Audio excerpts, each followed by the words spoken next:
Hey, it's Soul, and today I want to return to the item level upgrade system that's coming in patch 10.1 and get right into specific feedback. Since I'm jumping right in, I'm assuming that you, viewer, are familiar with the basics on how gear upgrades are going to work in patch 10.1 in season 2, and to help you, I made a reference sheet that shows you how all that stuff works. So if you don't mind, hit the like button, subscribe for more WoW coverage, catch the live stream, and let's get right to the meat of what are the biggest problems of this feature, or at least what are the loudest and most negative talking points that we're hearing about this whole upgrade system. There are players out there who've been experiencing inventory fatigue, as in all of these expansion specific items and reagents of different qualities and items to barter for transmog and so much more.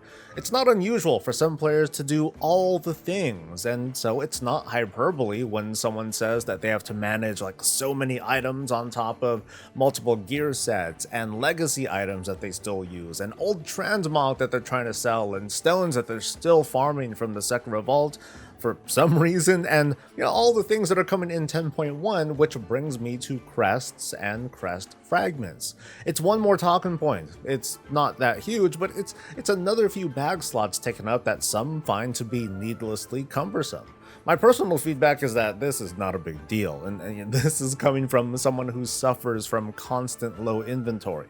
But if the intent is to eventually turn this upgrade system into a permanent feature in World of Warcraft, then these items are better off living in the currency tab, like flight stones, and not the player inventory. As you might know, it takes 15 of these crest fragments to make one crest to use for upgrading. So I say abandon the crests. It's not a very necessary item, and stick with crest fragments that just sit in the currency tab. Finagle with the upgrade requirements, and then basically make it so that in order to upgrade gear you just need the flight stones, which are the universal currencies, and crest fragments to identify the level of the gear being upgraded.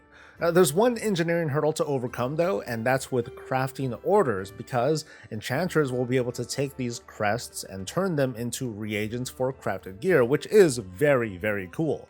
But as of right now, crafting orders, or crafting altogether, it doesn't pull items from the currency tab. That's never been a thing. So that would have to change in order to save up on these few inventory slots, or some other approach will have to be made. In the short term, with us trying this feature out for the very first time, I don't think it's really worth that sort of effort, but if it is successful, and I think with a few minor tweaks, this upgrade thing can be very successful, we're going to need a long-term solution that's not just, the items turn gray in the next patch. I can't say with any certainty how the announcement of this upgrade system is being received as a whole, but I'm confident that if it was announced as an expansion feature almost a year ago, it would have been received better. Hindsight, of course, is 2020, so this isn't the most fair critique that we can make, but what I personally think is a bit jarring is that this overhaul is happening mid-expansion. I do appreciate the WoW team being a lot more aggressive in responding to feedback and being less afraid to make big moves. I should point out that the Valor system in Shadowlands came in the middle of its first season as well. As for what's coming, to reassure some of you, early in 10.1's questing, you're going to be introduced to flight stones and crests, and go through a quick intro quest line with how they work, and you actually do some upgrades that also happens to double up as bonus gear for players who really need it. Despite that though, people are going to be confused because it's new, and they're not going to get it all the way, or maybe they just didn't pay attention, or they let the add-on thing skip all the quest text, and then they're like, oh, okay, so what do I do now? There's no fix, but I feel really strongly that we need occasional in-development demonstration videos from the devs when it comes to stuff like this. Things like that get attention, they elicit responses and feedback. This is not a cinematic or a secret encounter, this is a game system that I think the WoW team ought to help people mentally prepare for through every avenue, from game tutorials and blog posts and TikTok videos, whatever. One might be thinking, lol, if they need to do things like that, then the system is needlessly complicated, and that's not the takeaway that I think people should run with. I think it happens to be super easy to understand, and that was reinforced when I tested it out, but I'm going in and testing. But by principle alone, I think the WoW team ought to take advantage of every option to help its players out to ensure a smooth experience with any new thing that they do. Because if they mess up that momentum with confusion, the excitement is compromised. In fact, I'm gonna do my part as we get close to the patch, and I'll post my own little tutorial. I'm sure other people will do the same thing, and maybe it'll help. Maybe we can get the WoW team to bump these things up. They're being more aggressive about changes, and that's great. I think the WoW team should also be more aggressive about helping all of their players adjust. Strong opinion here, but I think when the dust settles, I think most everyone's going to like how this whole upgrade thing is going to work. Gear is going to have more longevity. The concept of upgrades, it's not going to be limited to just Mythic Plus or just crafted gear. I think it's going to be fantastic to get something from a dungeon, and then right after raid night, I can upgrade that dungeon gear with the stuff that I got from the raid. It's going to feel a little bit like upgrading the artifact weapon with regular visits to an upgrade person, almost daily boost to play your power, only that it's all of our gear that's involved, and there's an eventual stopping point. There's a feeling of completion that makes it okay to switch to an alt. But the least happy players are those who chase that coveted best in slot and want to unlock its full potential. You should know by now that gear upgrades are going to be separated into what I call different classes, and those are named Explorer, Adventurer, Veteran, Champion, and Hero, and all of them have like a number of upgrade levels. The critique from some of these players is that they prefer that their gear should be able to go on a full journey, starting as low as Explorer level and go all the way to Hero. And I actually thought that was going to be like that at first. It turns out that's not the case. Personally, I am critical of this. I don't think that's okay, but I also 100% understand why the WoW team isn't going down that route or just trying to say, oh, everything is Valor. So I'm going to be specific to what some people are calling a problem.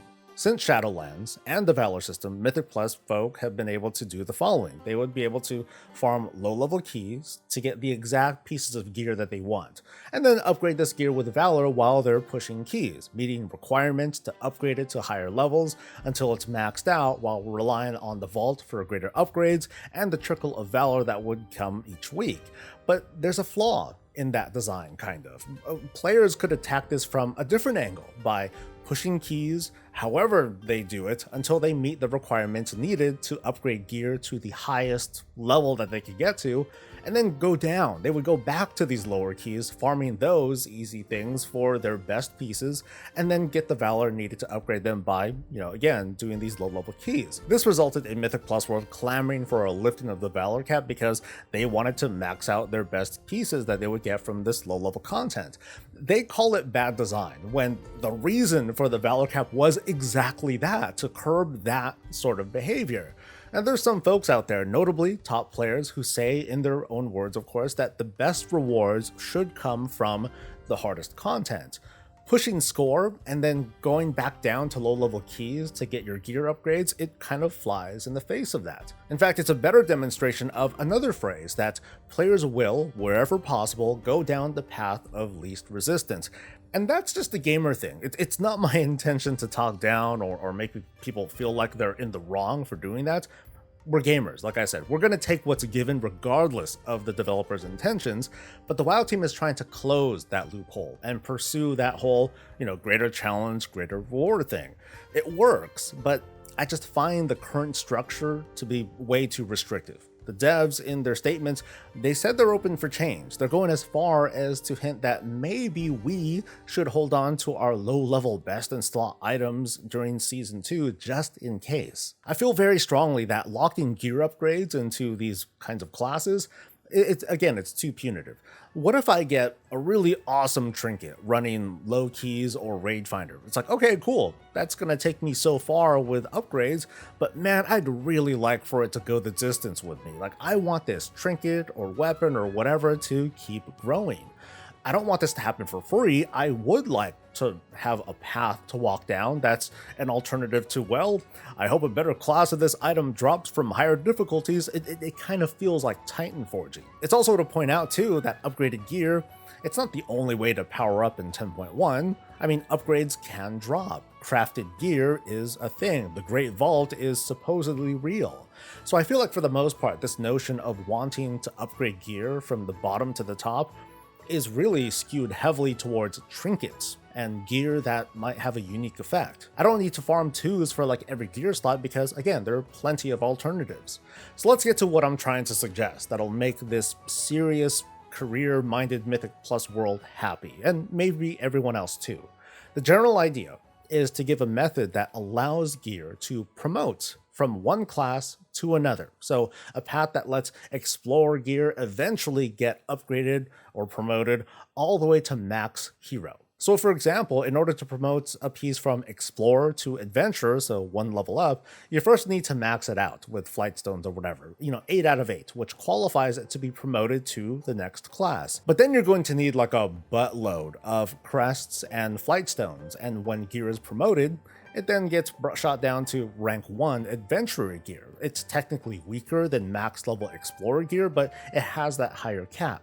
So as you upgrade and promote gear, you're going to need higher level crests, and thus we'll be playing like higher level raids or keys. The requirements to promote gear, it is going to be cheaper if you already have high item level gear in that slot, like there's like this whole discount thing going on, but it's still going to take progressively harder farming to promote gear from one class to the next. So running harder content, getting greater rewards. The idea is to maintain consistency, and that's kind of it. This is a request for exceptional amounts of materials for the sake of keeping that piece of gear with you until the end of the season.